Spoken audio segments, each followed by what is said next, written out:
학생 여러분 안녕하십니까? 지난 시간에 이어서 이번 시간에는 스포츠 손상의 위험 관리에 대해서 한번 또 공부해 보도록 하겠습니다. 지난 시간 공부한 내용에 대해서 여러분 기억나시나요? 지난 시간에 스포츠 의학팀의 역할과 기능에 관하여 우리가 공부해 봤죠. 스포츠 의학은 기본적으로 선수들의 의무관리, 체력관리, 재활운동, 만성퇴행성 질환의 예방의 목적을 두고 있습니다. 이 스포츠 의학팀 중에서도 건강운동관리사는 의사의 처방하에 부상 선수나 환자를 운동시키기 위해서 부상 부위와 부상 정도를 파악하고 또 체력 수준을 고려해서 재활운동 프로그램을 작성해서 이에 맞게 선수가 빠른 회복을 할 수 있도록 도와줍니다. 스포츠 의학팀은 다양한 전문가들이 환자에게 접근해서 손상 관리를 한다는 것이죠. 그 구성에 대해서 기억나시나요? 먼저 그 총괄을 맡고 있는 의사 선생님이 계시죠.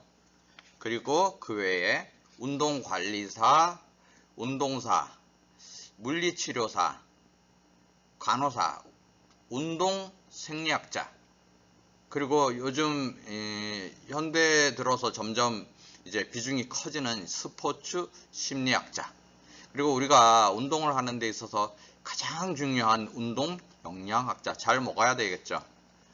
그런데 운동 영양학자의 국내 활약은 좀 많이 어려운 상황이긴 합니다.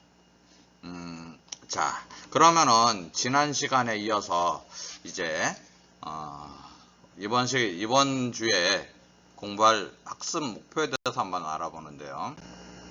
자, 환경적 요인이 스포츠 손상에 미치는 영향을 우리가 이해해 봅니다. 그리고 열 손상 중에서는 무엇이 있는지 한랭 손상, 좀 발음이 조금 어렵습니다. 고지 손상, 그리고 수중 손상, 인조잔디 손상의 특성을 파악해 봅니다. 그리고 이러한 부분들을 모두 알아본 다음에는 우리가 운동상해에 대해서 예방과 관리 전략을 습득하는 것을 학습 목표로 하고 있습니다. 자, 그럼 먼저 우리가 첫 번째 알아봐야 될 것은 열 손상입니다. 열 손상. 자, 지구 온난화의 영향으로 기후가 불안정해지고 폭염으로 인한 인명 피해 사례가 빈발하고 있습니다. 폭염은 매우 심한 더위란 뜻으로 불볕 더위를 말하는 것이죠.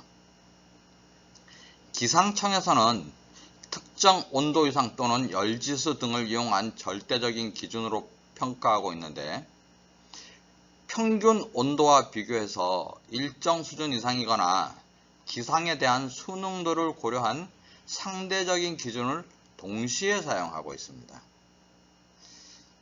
폭염주의보와 폭염경보는 우리가 1년 중에서 6월에서 9월, 그리고 또 낮 최고 기온이 각각 33도에서 35도 이상인 상태가 2일 이상 지속될 것으로 예상될 때 발령됩니다. 폭염주의보가요. 폭염경보. 주의보는 33도, 폭염경보는 35도.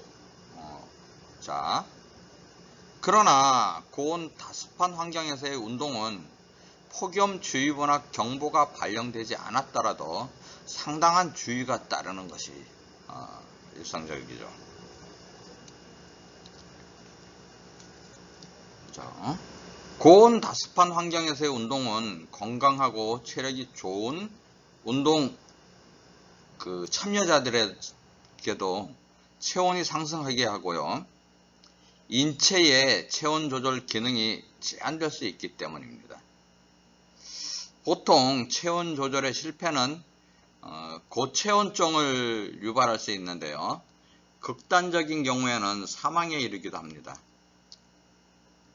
그렇기 때문에 건강운동관리사는 여러가지 지식을 숙지하고 있어야 되죠. 숙지하는 것뿐만이 아니라 우리가 잘 알고 있어야 됩니다. 먼저 원인으로는 고온 환경, 탈수, 체온 조절 실패 여러 가지가 있고요. 종류로는 열경련, 열탈진, 열사병 이렇게 이야기들을 합니다. 대표적인 증상은 탈수 증상, 피로 증상, 어지러움증 유발, 그리고 심하면은 의식도 소실하게 되는 것이죠.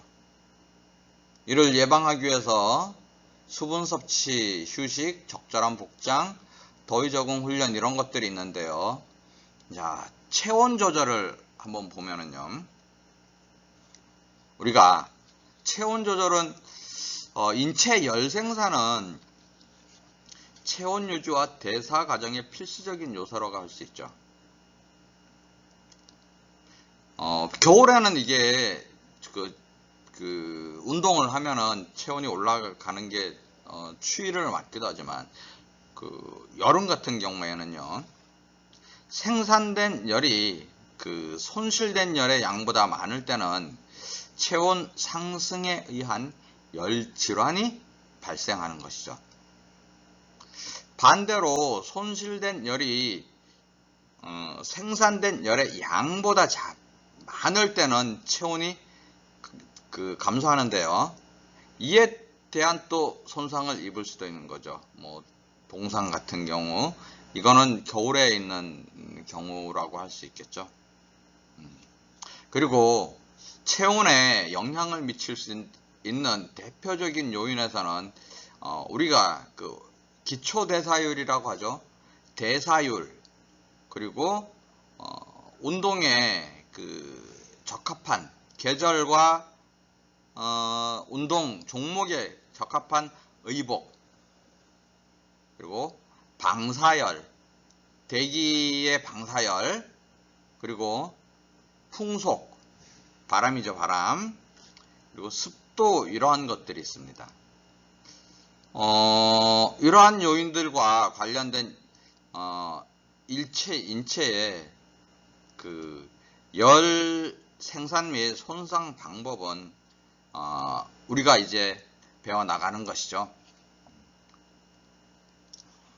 기본적으로 열 손상 예방을 위해 건강운동관리사가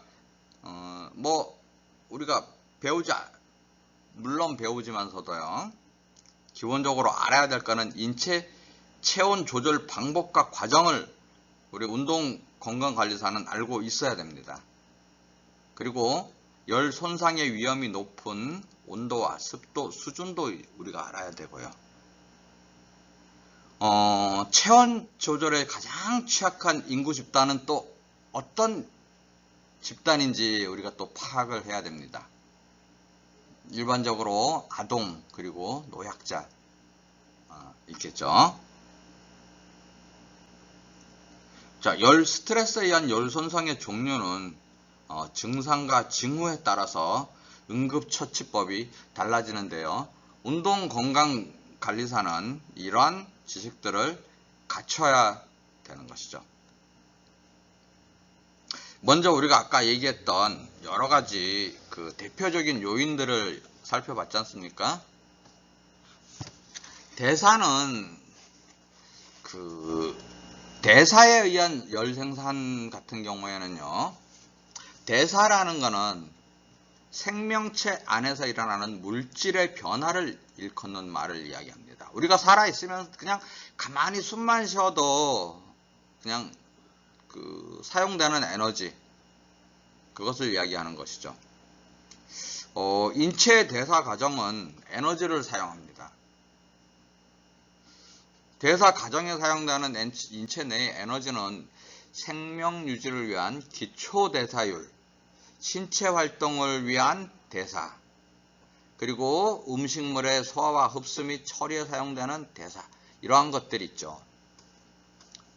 인체 내의 에너지는 사용 과정에서 열이 생산되는데 이러한 것들을 갖다가 대사열이라고 합니다.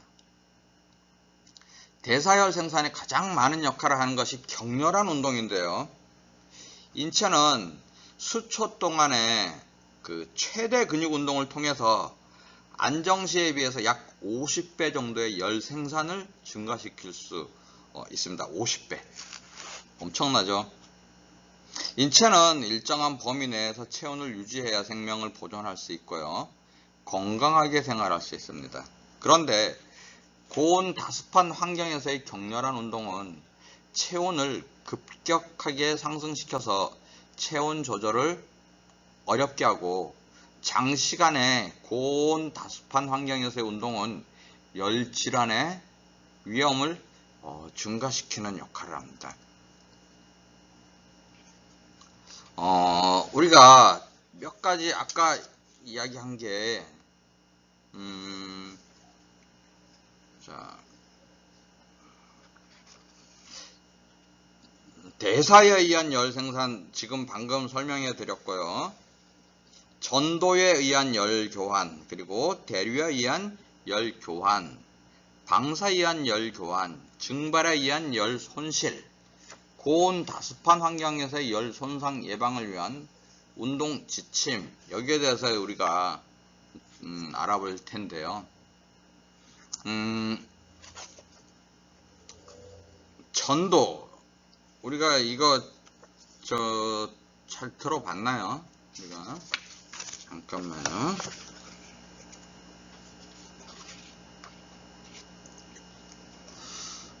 전도는 접촉에 의해 다른 물체로 열을 전달하는 것을 의미합니다. 우리가 초등학교 때 과학 시간에 이것은 좀 해본 기억이 날까 모르겠습니다. 초등학교 때 전도, 열의 전도, 접촉에 의한 다른 물체로 열을 전달하는 것을 전도라고 하는데요. 견고한 물체의 접촉에 의해서만 이루어지는 것이 아니라 공기와 물의 접촉에 의해서도 일어나는 것이 전도입니다. 인체는 정상 상태에서 공기로의 전도를 통해서 인체 열을 약 15% 정도 방출한다고 볼 수 있습니다.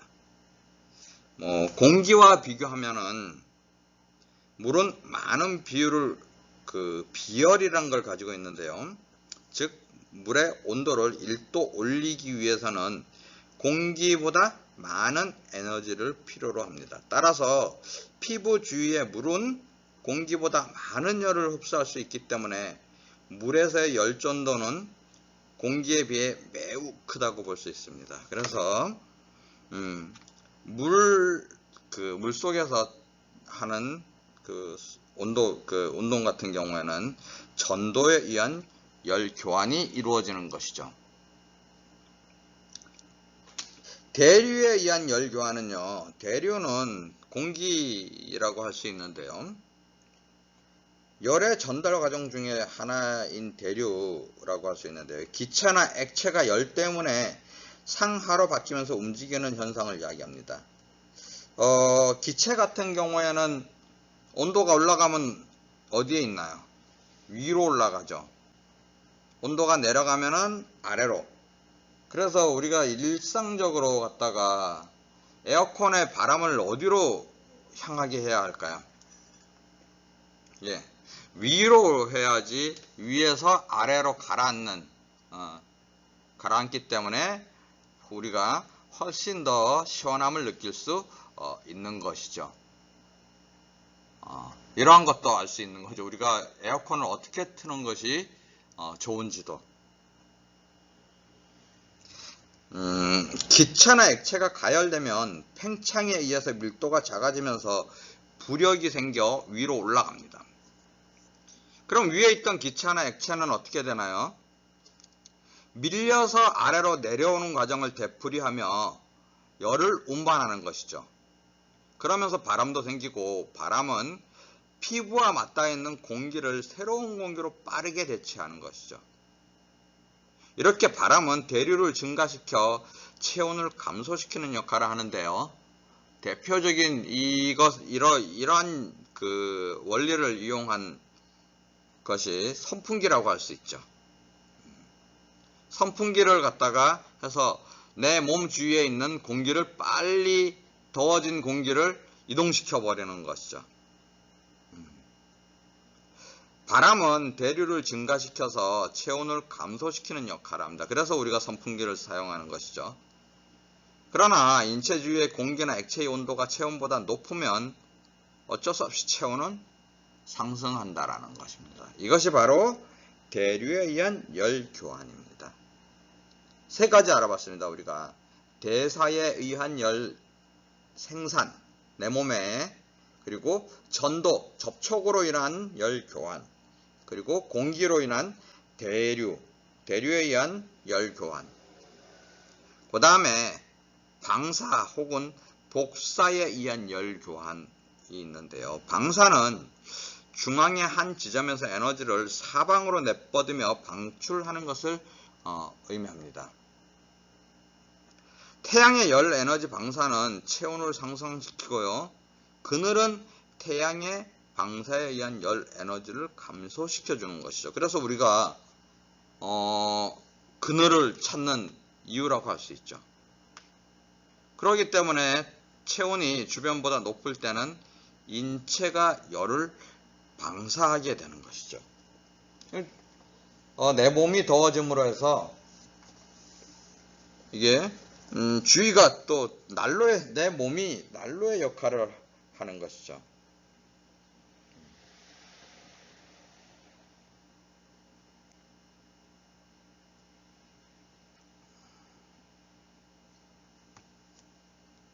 자, 증발에 의한 열 손실. 또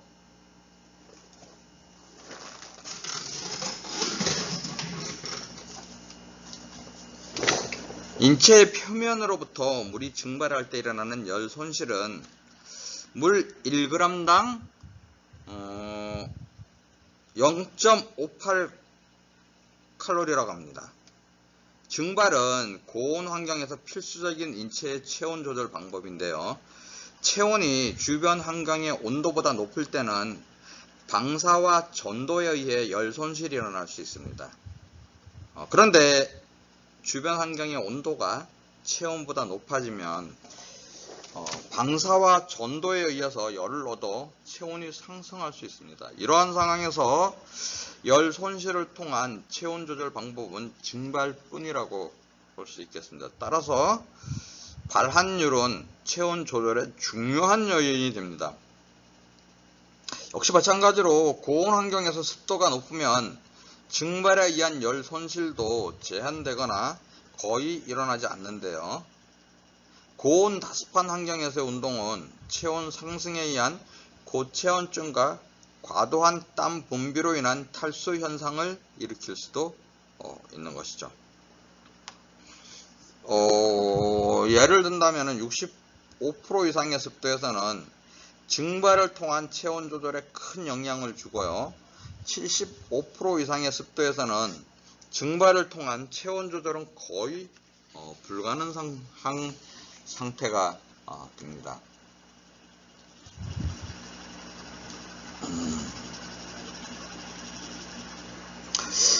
고온 다습한 환경에서의 열 손상 예방을 위해서는요, 우리가 운동은 인체의 에너지 생산을 증가시키는데 생산된 에너지의 25%만이 운동 에너지로 사용되고요.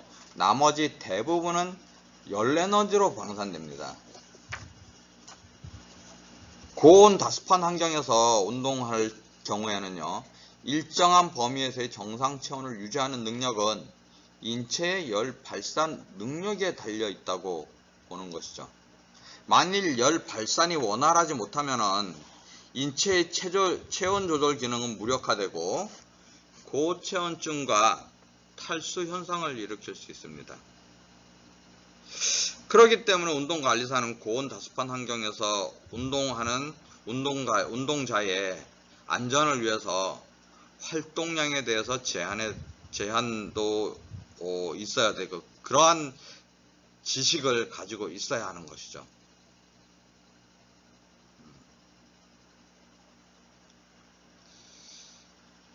자, 열 스트레스에 취약한 인구 집단은 아까도 말씀드렸지만 어린이와 고령자들이라고 이야기했죠. 이러한 그 어린이와 고령자들은 열 스트레스에 민감하기 때문에 고온 다습한 환경에서 운동할 때 각별히 주의해야 합니다. 또 과체중인 사람 같은 경우에는요, 과소체중에 비해서 대사열 생산이 많습니다. 그렇기 때문에 체중이 무거울수록 열 질환의 위험은 증가한다고 보아야죠. 또 체력 수준이 낮은 사람과 과거 열 질환 병력이 있는 사람은 열 질환에 걸릴 위험이 높습니다. 그렇기 때문에 고온 다습한 환경에서 이러한 인구 집단이 운동에 참여할 경우에는 각별한 주의가 요구되는 것이죠.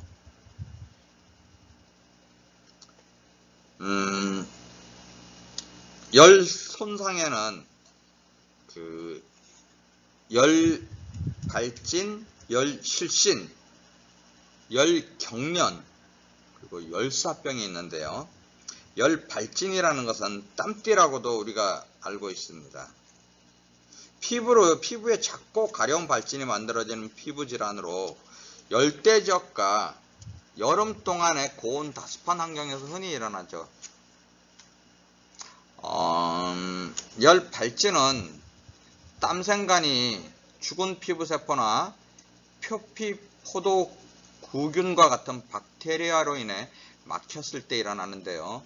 열 발진의 증상은 땀샘 안에 갇힌 땀으로 인해 피부의 국소 부위의 따끔거림이나 가려움, 그리고 매우 작은 물집으로 나타나는 것입니다. 열 발진은 모든 연령의 사람에게 일어날 수 있지만 땀샘의 발달이 덜 된 어린이들에게 특히 잘 발생합니다.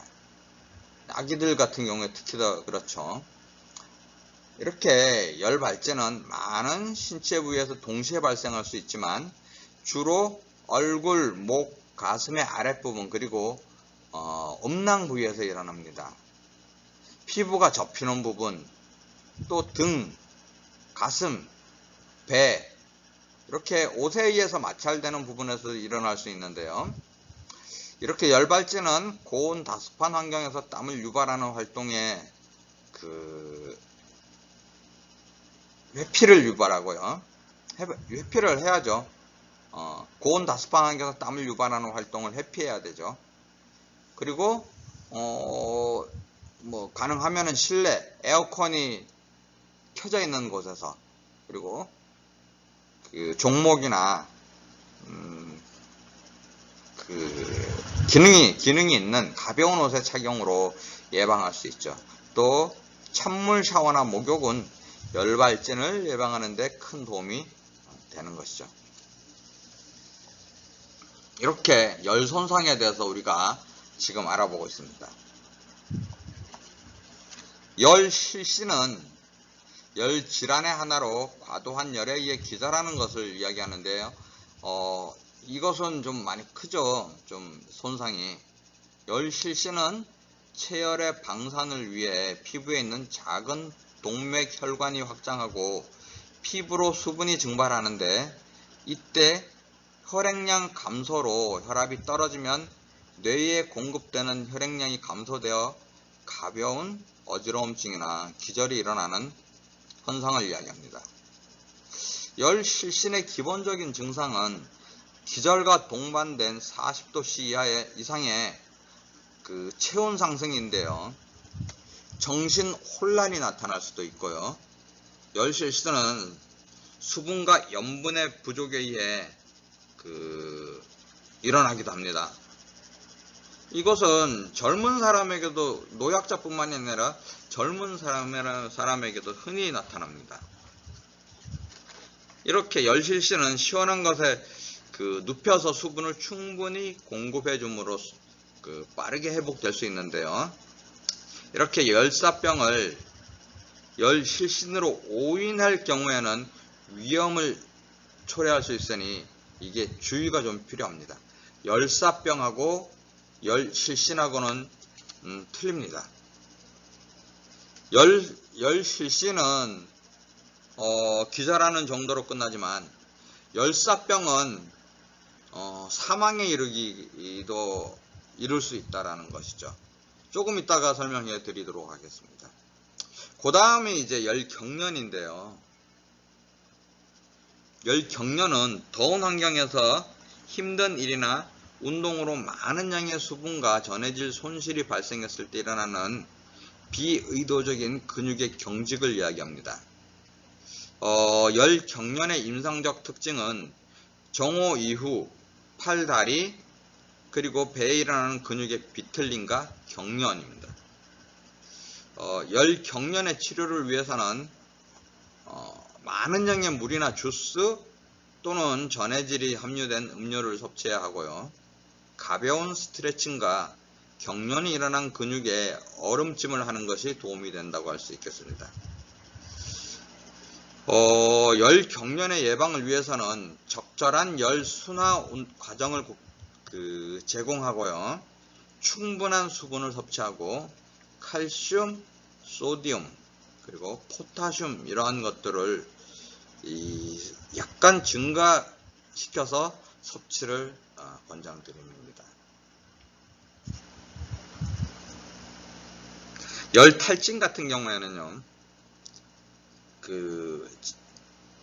장시간의 땀 흘림, 그리고 손실된 수분과 조화를 이루지 못하는 부적절한 수분 섭취, 설사 등에 의해 일어나는 중증도의 열질환이라고 할 수 있겠습니다.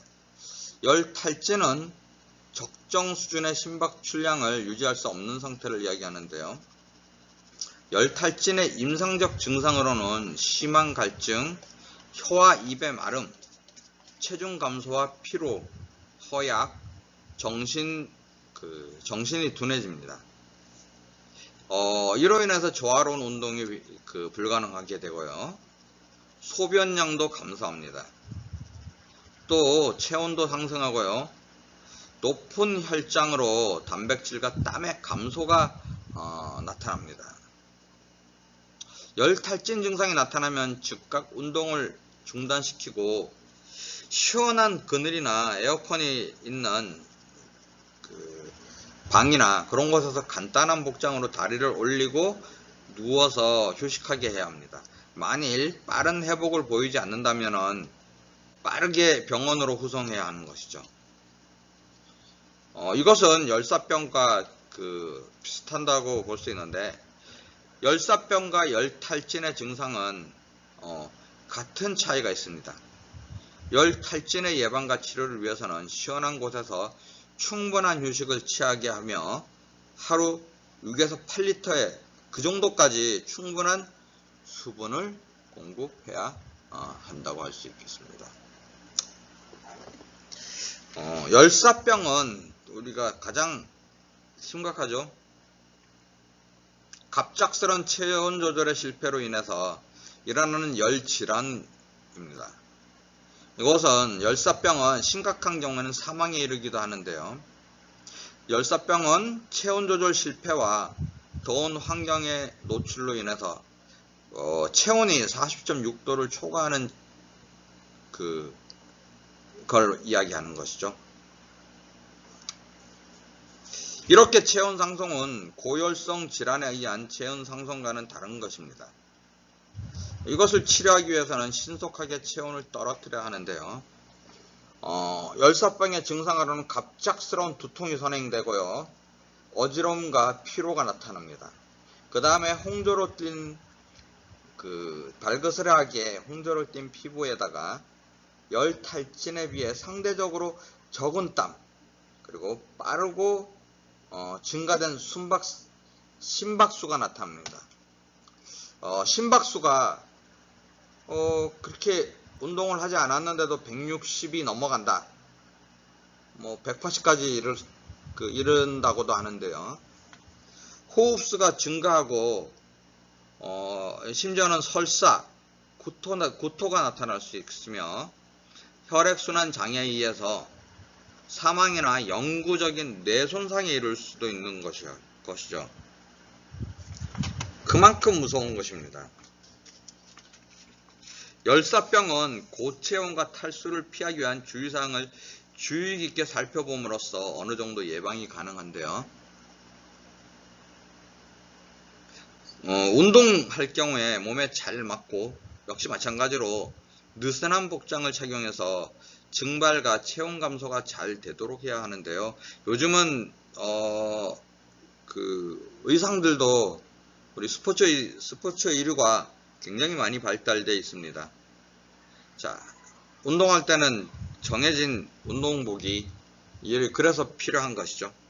그리고 뭐 산책을 한다 그럴 때도 넓은 층이 있는 밝은 색의 모자는 그 머리와 목의 급격한 체온 상승을 막는데 도움이 된다고 할 수 있겠습니다.